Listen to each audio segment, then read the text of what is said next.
এটি বগুড়ার শেরপুর উপজেলার শহীদিয়া কামিল আলিয়া মাদ্রাসা। দর্শক দেখতে পাচ্ছেন মাদ্রাসার যে সামনের অংশে একটি ডাব গাছ রয়েছে। এই ডাব গাছটি চিরে এবং মাথা ভেঙে পড়ে গেছে।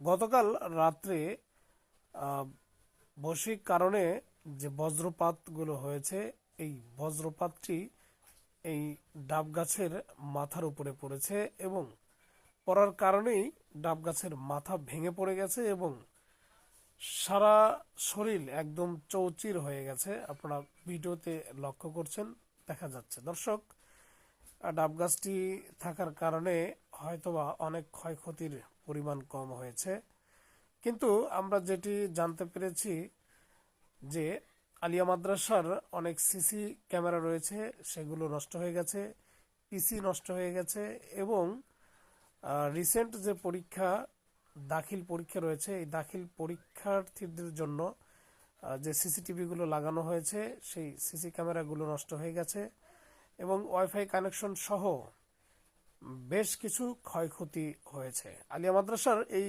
ক্ষয়ক্ষতি আলিয়া মাদ্রাসার প্রধান যে শিক্ষক রয়েছে, উনি কিন্তু প্রশাসনের কাছে এটি দাবি রেখেছে যেন দ্রুতই এটি তাদেরকে অর্থনৈতিকভাবে সহযোগিতা করে এবং সার্বিক সহযোগিতা করে যেন তাদেরকে সহযোগিতা করা হয়। দর্শক, এই ধরনের বজ্রপাত বাংলাদেশে প্রায়ই ঘটে থাকে, তবে আমাদের একটু সচেতন হতে হবে। সেটি হচ্ছে যে ডাব গাছ অথবা তাল গাছ যেন আমরা মাঝে মাঝে যে জায়গাগুলো ফাঁকা থাকে সেগুলোতে যেন লাগিয়ে দিই। আজকে গত রাত 1:15 বা 25 মিনিটের দিকে হঠাৎ করে বিকট শব্দে আমরা বুঝতে পারি যে হয়তোবা কোথায় পড়েছে। এই শব্দটা আমার বাসা থেকেও শোনা গেছে। পরে এখানে মাদ্রাসার পাশে আমাদের ইবতেদায়ী প্রধান শিক্ষকের বাসা, উনি জানালেন যে ওনার ছেলেমেয়েরা পর্যন্ত চিৎকার দিয়ে উঠেছে। এরপরে আমার অফিসের পিয়ন আতিকুল ইসলাম মাদ্রাসাতে অবস্থান করেন, উনি আসা দেখেন যে এই অবস্থা।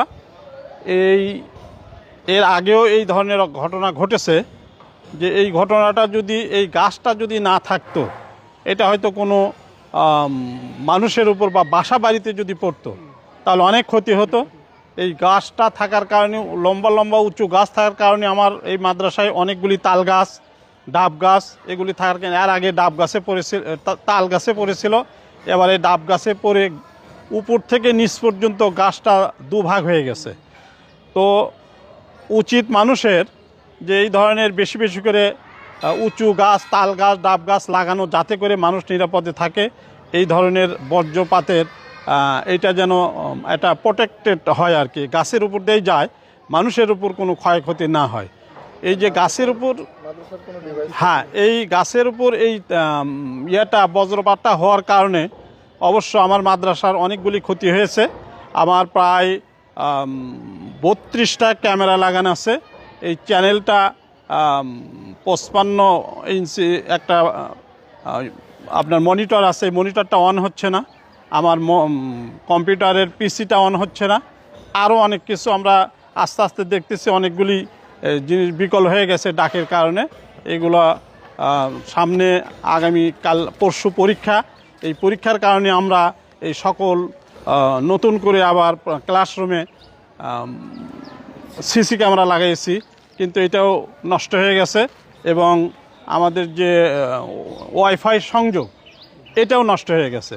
তো কাজ চলছে, অবশ্য ওয়াইফাই সংযোগের জন্য কাজ চলছে এবং সিসি ক্যামেরার ম্যানকে ডাকা হয়েছে, এখনও লাইনে পাওয়া যাচ্ছে না।